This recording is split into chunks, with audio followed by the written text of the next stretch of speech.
থেকে ৩-৪ বছর আগে মানে অটো অ্যাক্সিডেন্ট করে একটা হাত চলে গেছে। একটা হাত চলে যাবার পর কিন্তু প্রিয় বন্ধুরা জীবন থেমে থাকে নাই। জীবনটা থেমে থাকে নাই। জীবন যুদ্ধ এমন একটা জিনিস, আসলে প্রত্যেকটা মানুষ কর্মের দান্দা, কর্মের চিন্তাটা এরকম একটা জিনিস। তো যেই লোকটার একটা হাত চলে গেছে, একটা হাত নাই, সের জীবনটা কিন্তু থেমে থাকে নাই। অনেকে কিন্তু হাত চলে গেলে কি হাত পাতে মানুষের কাছে, কিন্তু অনেকে আছে, অনেকে আছে যে মানে বাসায় বয়ে বয়ে হাওয়ার চেষ্টা করে। কিন্তু আজকে যে লোকটারে নিয়ে ভিডিওটাতে আসছি, এই লোকটা কিন্তু জীবন থেমে থাকে নাই।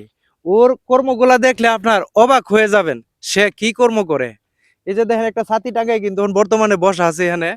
কিন্তু এই যে ধান হেত লাগাইছে না, এই ধান হেতের যত ধান আসবে, এই ধানগুলা মেশিন দিয়া সে ভাঙ্গা মানে চাউল তৈরি করে। অর্থাৎ এই মেশিনটা সে এক হাতেই স্টার্ট দে, নজেলটারে ফাও দিয়া ফারাদা ধরিয়া। আর এখন দেখেন, এখন তো ধান কাটার সিজন নাই বা ওই যে মেশিন দিয়া ধান লোয়া নাই।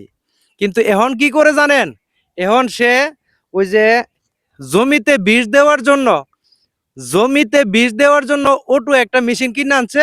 ওই মেশিন দিয়া এইগুলা জমিতে, প্রত্যেকটা জমিতে সে বীজ দিছে। এখন ফাঁকে দিয়ে আবার এখানে মামু কষ হাঁস কিনছো? হ্যাঁ, 170টা। এই যে এখন হাঁসের বাচ্চা কিনছে। একটু একটু মামু দাঁড়াও, দাঁড়াও দাঁড়াও মামু দাঁড়াও, অসুবিধা না, অসুবিধা না। তোমার যে প্রতিভাটা, তোমার যে কর্মটা, এগুলার প্রাধান্য দেওয়ার দরকার আছে।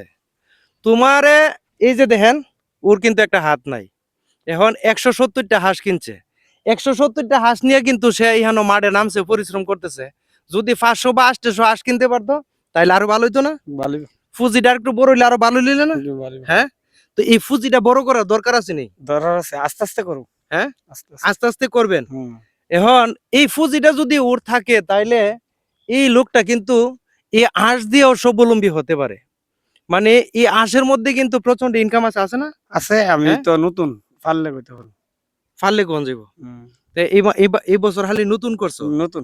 এর আগে হেতো বীজ দিছো না? বীজ দিস, হেতো তো বীজ দেই অন্য দে।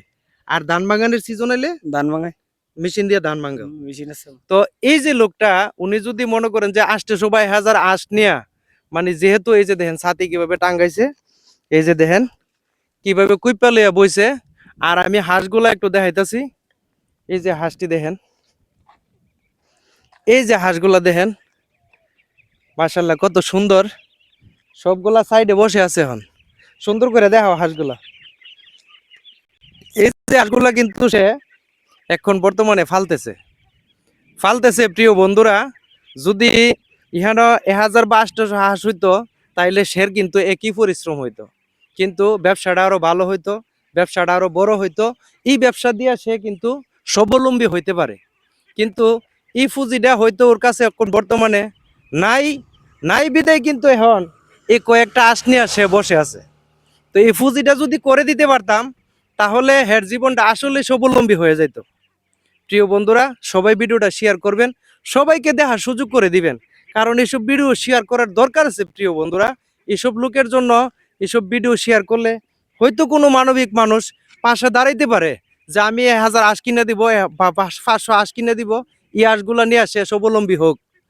তো ধন্যবাদ সবাইকে। ভিডিওটা ভালো লাগলে অবশ্যই শেয়ার করে দিবেন।